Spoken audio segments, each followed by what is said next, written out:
매주 안방극장에서 운세를 점치던 도사님이었거든요. 취업, 입시, 연애사는 물론 질병 치료의 퇴마까지 이것만 있으면 가능합니다. 자, 그건 바로 부채입니다. 네. 아시겠어요? 아, 부채도사. 이래가지고 실례합니다. 실례하세요. 아, 이게 원조가 이분이구나. 잘 모르실 거예요. 예. 아시죠, 잘? 아유, 알죠. 자, 이분은 1991년부터 이 부채두사로 활약했던 개그맨 장두석 씨입니다. 장두석 씨는 1980년 개그 콘테스트로 데뷔했는데 이후에 유머 1번지, 쇼 비디오 잡기 등 다양한 코미디 프로그램에서 활약하면서 개그의 전성기를 이끌었습니다. 부채도사뿐만 아니라 아르바이트 백과 그리고 시커먼스, 지금도 회자되는 코너들이 정말 많은데 아마 다들 기억하실 거예요. 맞아요. 옛날에 이제 이분이 이제 북청물장수라고 해가지고 네, 반갑구만 뭐 이런 것도 있는데. 그거 좀 드라마에서 그게 그분이에요. 응답하라 시리즈에서. 우리 저 이제 장우석 선배님. 예. 말씀하신 것처럼 장두석 씨 하면 노래를 빼놓을 수 없습니다. 맞아요. 특히 이 쇼 비디오 자키의 시커먼스는 본격적으로 개그에 음악을 접목시킨 코너로 랩 리듬에 맞춰 개그를 주고받는 당시 국내 예능에서 정말로 보기 힘든 형식으로 시청자들에게 큰 웃음을 선사했는데 이게 단순한 코미디 프로그램이 아니었습니다. 힙합 문화 연구자들 사이에서 이 시커먼스라는 코너에 대해서 이런 얘기까지 합니다. 대중에게 랩이라는 형식을 처음으로 각인시킨 사례 중 하나. 원래 많은 사람들이 1992년, 3년 이때 서태지와 아이들의 난 알아요를 생각하는데 이거보다 더 빨랐다는 거죠. 와. 그러니까 개그랑 랩을 접목시킨 맞아요. 거잖아요. 그러니까 시대를 앞선 분이네요. 그러다 지난 2024년 여름 돌연 안타까운 소식이 전해졌는데 당뇨 합병증인 신장 질환으로 향년 67의 나이에 우리 곁을 떠난 겁니다. 너무 빨리 가셨어요. 예. 사실 장수석 씨는 생전에 의외의 모습으로 팬들을 놀라게 한 적이 여러 번 있었어요. 개그 스타일만 독특했던 게 아니라 일단 그 첫 번째 사례가 바로 발라드 가수 장두석이었습니다.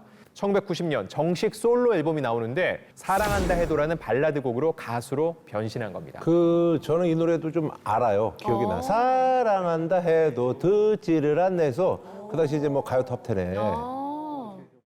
그 당시 활동하는 개그맨이 이렇게 대중 가요 음반을 낸 건 최초였어요. 1993년 1월 이 감초맨이라는 코너를 끝으로 이분이 오히려 코미디 무대에서는 더 이상 모습을 보이지 않았습니다. 그런데 2000년대 다시 소식을 전해졌는데 이번에는 개그맨 장두석도 그리고 발라드 가수 장두석도 아닌 명상가 장두석이었습니다. 명상가? 그때 또 수염까지 많이 기르셨잖아요. 그래서 이 외형은 진짜 부채도사님처럼 완전히 바뀌셨던데 근데 이제 분위기는 그동안 방송에서 보던 모습이 아니라서 못 알아봤었거든요. 그런데 이 장두석 씨가 어떤 계기로 이렇게 명상가가 되셨는지 사실 진짜 개인적으로 너무 궁금했어요. 네.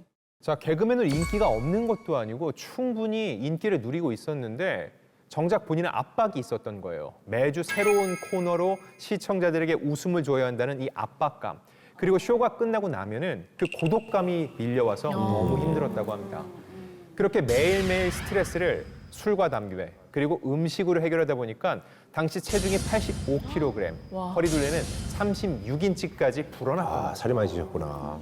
와, 허리둘레 36인치면 91cm가 넘는 건데 남성의 허리둘레 90cm이면 그 이상부터는 복부 비만으로 고혈압, 고지혈증, 고혈당 같은 대사질환 위험이 높아질 수 있거든요.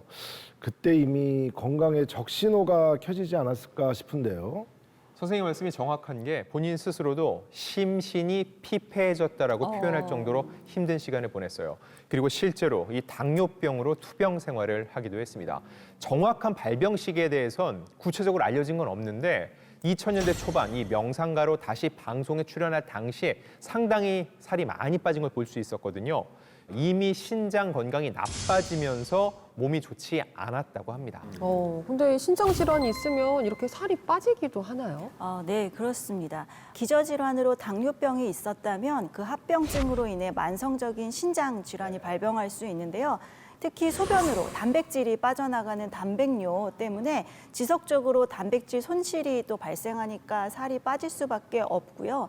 만성적인 피로, 체력 저하 같은 증상이 동반되기도 합니다. 근데 장두석 씨가 딱 그랬던 거였죠. 동료 개그맨 엄영수 씨의 전언에 따르면 이런 얘기를 했다고 합니다. 길을 가다 쓰러졌는데 일어나는 게 너무 힘에 부쳐. 누가 일으켜만 주면 집에 갈 수 있는데 그러지 못해서 한동안 길에서 누워 있었어.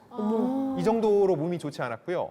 또한 몸이 너무 안 좋으니까 기운 차리면 다시 통화하자라고 할 정도였다고 합니다. 전화 통화할 기력도 없었던 거죠. 그렇게 심신이 무너진 상태에서 오히려 명상에도 매진했고요. 담배도 끊고 식단도 채식으로 바꿨습니다. 하지만 이 당뇨 합병증으로 인한 신장 질환을 이겨내지 못했고 결국 안타깝게 우리 곁을 떠나고 말았습니다.